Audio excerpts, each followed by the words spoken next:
As a bachelor in my 30s, my worst nightmare is a ring. But this one is a little bit different. Brian, ready to jam on it first? Let's do it. We're going to jam, then we're going to tell you what's going on. Let's hit it.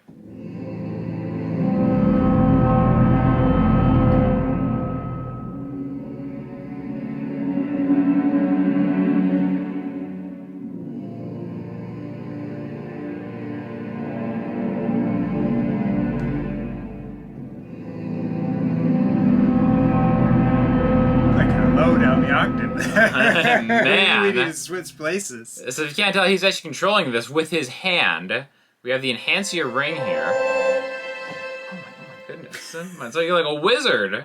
So we're going to go into the nuts and bolts into how this actually works in a minute. But first we're just going to kind of knock out just some jams. Play with a couple different instruments. Just play around. But right now you're just going to hear it, and then if you're still interested, stick around because we're going to go through the nuts and bolts of how this actually works. So, shall we? Cool. All right. Do you want to pull up a different instrument, or do you want to? No, let's rock with this one. Let's start with this one. I like this.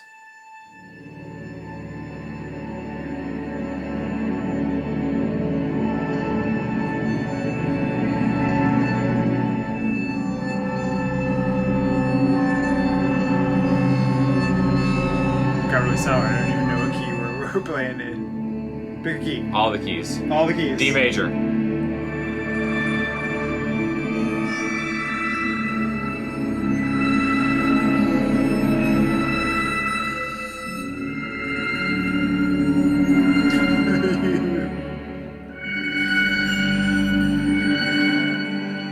All the keys. All of them. All of them. Every key. Perfect.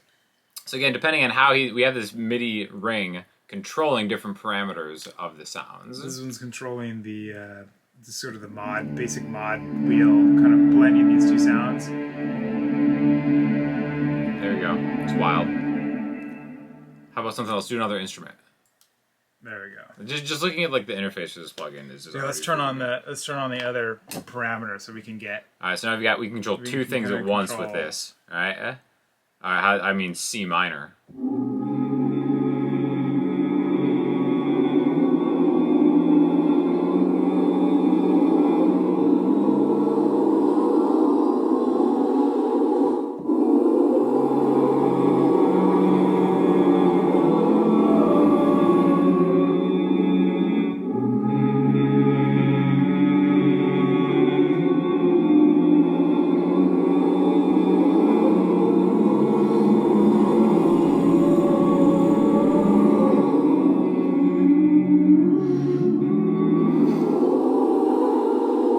That's terrifying, man. This is the most terrifying thing.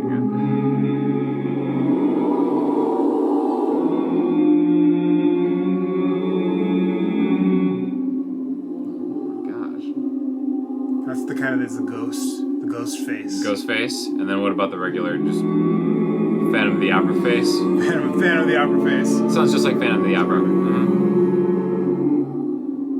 Straight murder ghost.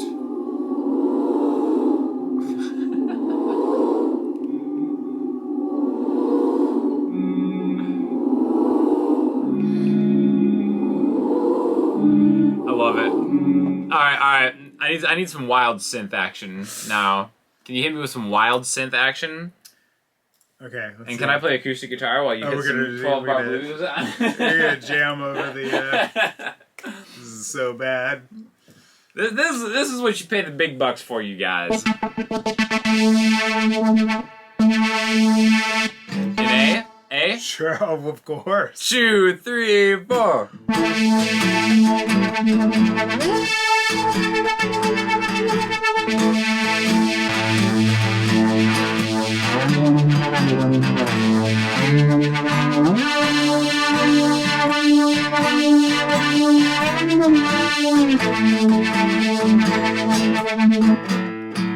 I'm not done yet.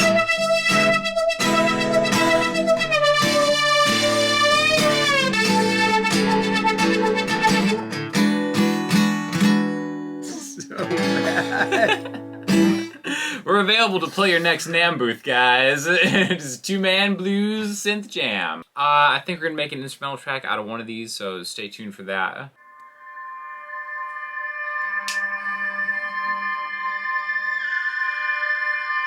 Perfect.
So anyways, I'm sure you're probably very interested in how all this works.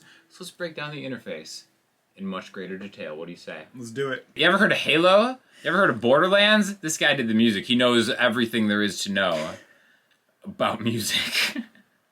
I guess we'll see. Is that a good intro? Is that a good enough intro? Probably. All right, so we're going to test out. Enhancia sent us their Nueva ring. Okay, and what this does, it allows you to be a wizard and control musical instruments with the flit of a wrist. Is flit the verb there? Flick? The Do you flick? flick your wrist or do you flit it? I think I flit my wrists. Okay. Whatever, either way, we can show you how to do it right now. So tell me about this thing, this amazing device.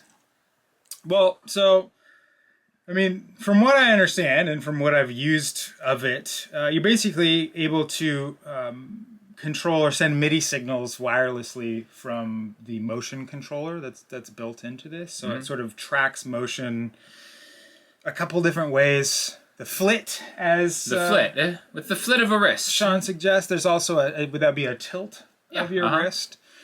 And there's a couple cool little wiggle things that you can do with it. But what that's doing is sending MIDI CC data wirelessly to this little base station. Can we get it? Yeah, do we see this base station? Right I got some B-roll of that. B-roll of that base station. Yeah, which also is a charging dock. A little charging dock, and it's got some buttons on it. And then that sends the data to the computer via USB, and then into your DAW.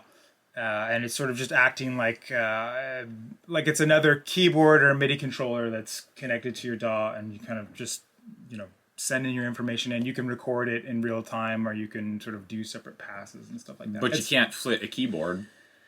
You can't. I mean, they suggest that you can flit a keyboard by doing this. I haven't. It's not how I've been using it. Right. But I guess you could. It's definitely, from my experience, there's a pretty big learning curve. It's very, very sensitive. So you kind of if you don't have surgeon hands and you kind of got shaky hands like mine, I kind of wish there was a shaky hand button where you could maybe say, hey, I don't have surgeon's hands. Can you smooth it. Some of this data a little bit?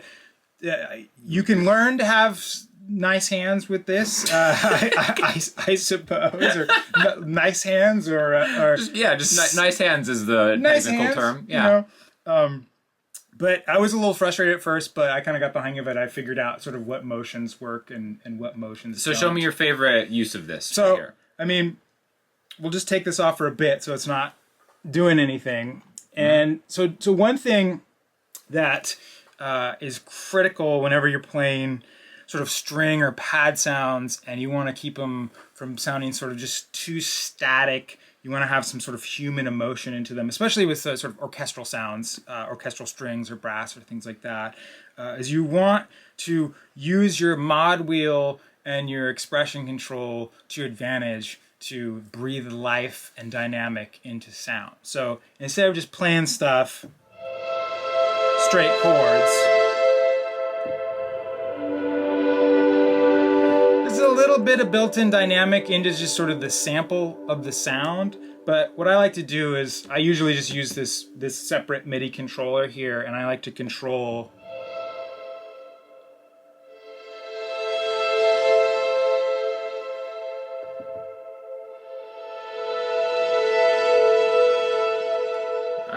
And so I'm controlling both the modulation, the dynamics control, and the expression. And the expression on most instruments, like CC11, that's just going to be just straight up volume, mapped on most orchestral instruments.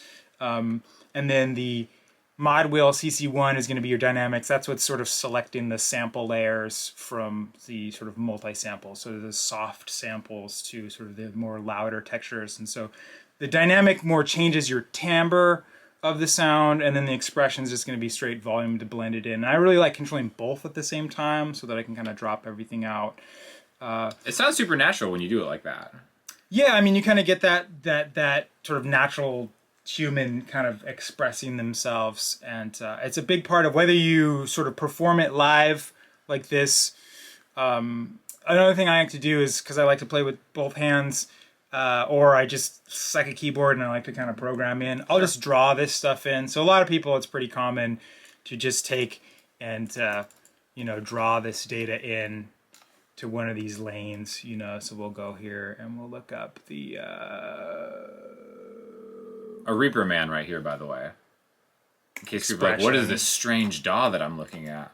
And so I would just draw in those shapes after the fact to kind of give it that motion. But it's nice if you can kind of practice getting sort of those movements in, because it's even more natural than drawing it in. And so that's where the Enhancia kind of gives us a little bit more of an edge over just these sort of static faders. Right. This is cold and mechanical. I mean, yeah, it works, and it's worked for people for whatever the 40 years that MIDI has existed. And so if we're going to just sort of map this over to the Enhancia instead, there's a couple things that I'll do. I'll make sure and I'll check what I'm actually controlling here on this. I'll see that is CC1. Usually in whatever, this is contact, but pretty much most virtual instruments you can kind of right click and you can kind of get information about the CC, or you can sort of like learn it from a different parameter. So what I'm going to do is I'm going to forget the 11 because I'm going to map both of these to 1. And there's this little software called Dashboard that comes with this, and this kind of lets you kind of program your presets or your banks into it, and it also lets you visualize in real time kind of what's going on here.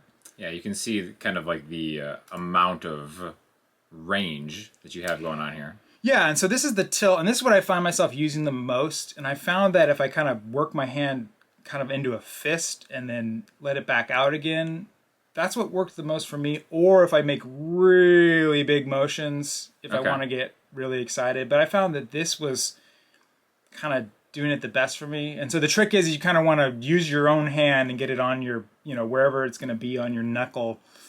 And then set that to the maximum range. Exactly. Set this to the maximum range. And what I really appreciate is there's a reverse button, so you can sort of flip the activity. And so if I didn't hit that reverse button, or if it didn't exist, when I go up, it would actually be giving me a value of 0. Oh, I see. Okay. Instead of a value of Got you. 127. So what does that sound like now when you have this engaged with the ring? Cool. So I'm going to go back over here. I'm going to take and I'm going to map the expression to that right here, so that they're both mapped to that. Okay, cool. It's not as useful as having 2 faders, but it's actually works pretty well. So we can...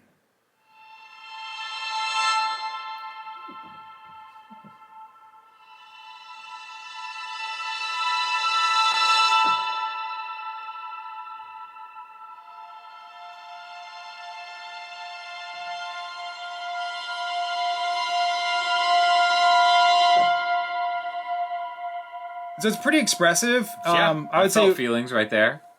That's nice. One trick, definitely, when you... we actually don't want to quit that. Let's just go minimize that. One trick when you're doing sort of a lot of this hard cut with expression, that's actually just dropping out the instrument completely. So a nice little trick is I've got a couple reverbs acting on this. So if I mute the reverb, we can kind of hear what it sounds like without. It's a little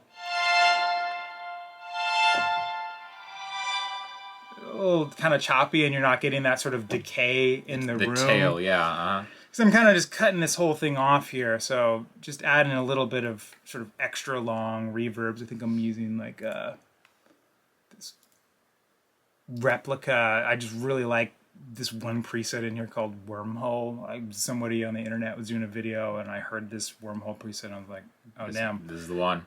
This boss. And you get this kind of nice...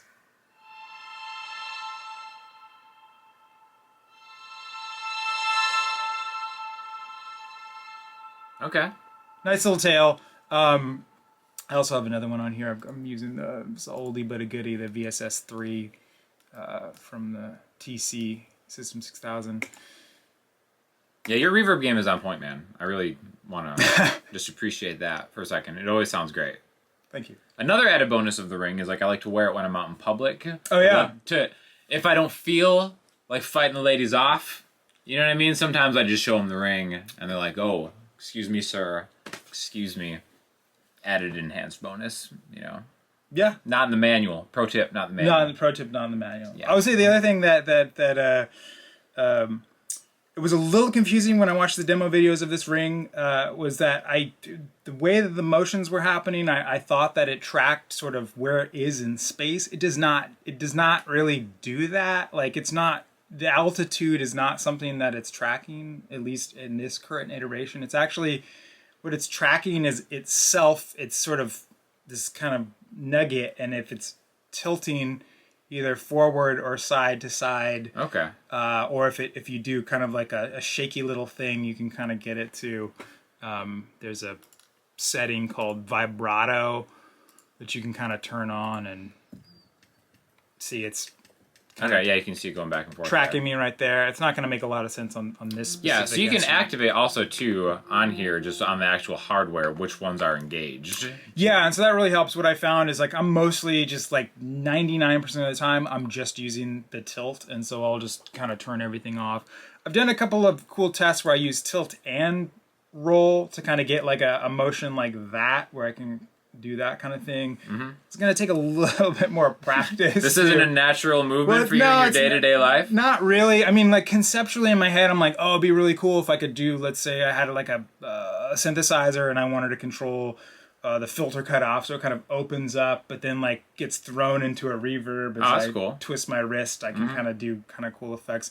I think in my head, it's cooler, and it would take a little bit more sort of practice with that acrobatics than just sort of, let's just like using a standard MIDI controller or drawing it in. But I think, but again, it's something that I think is like, you got to kind of, you know, figure out what it's actually tracking, and then figure out sort of how your hand and your mechanics and sort of like how you're going to play. I've seen other people sort of wear it on the actual, you know, their sort of lead hand, yeah, so that they can kind of get the vibrato kind of back. Yeah, like that kind of funky vibrato playing with their synth. And I mean, I'm not doing a lot of like funky synth vibrato, so that didn't really feel supernatural to me. But you know, but you're not in that funk synth world I'm when it comes down to yet. I'm not yet in the funk synth world. It's coming soon. I'm just stoked that there's more wearables kind of getting into the space. You know, just more creative elements that you can use to kind of mess around and. Oh yeah, for sure. And I appreciate that they also sent sort of standard MIDI connections that connect to it. So if I did want to use this with a hardware synthesizer or a modular rig or something like that, and I didn't want to be married to the computer, I could connect this. And I think that's big. A lot of people using hardware synthesizers and modular gear, and I think there's some sort of cool performance stuff, live performance stuff that you could probably work in, and cool. You know, some extra visual appeal to I love it, man. It does, because it's about the performance, you know? Yeah, of course. It's just adding another human aspect to whatever you're doing. And there we go. So the Enhancia ring. There you have it. Brian, thank you for running us through the paces. Yeah, no problem. We'll be seeing more of this guy soon, hopefully. Big things happening, Brian. Big things, man. Oh, yeah. Okay. Can't talk about all of them right now. Sure, no. You know, but they're on the horizon. So thanks again. If you have any questions or comments, hit us up in the comment section, Instagram, Twitter, or the website. We'll talk to you soon. Cheers. We also want to point out that it comes in many different sizes, and Brian has something to say about one of the sizes in particular. Like, who's this? Who's this guy? That's a really big finger. That's a meaty. I mean, I have fat knuckles too, and this is beyond. This is beyond. That's nice. You know. Okay.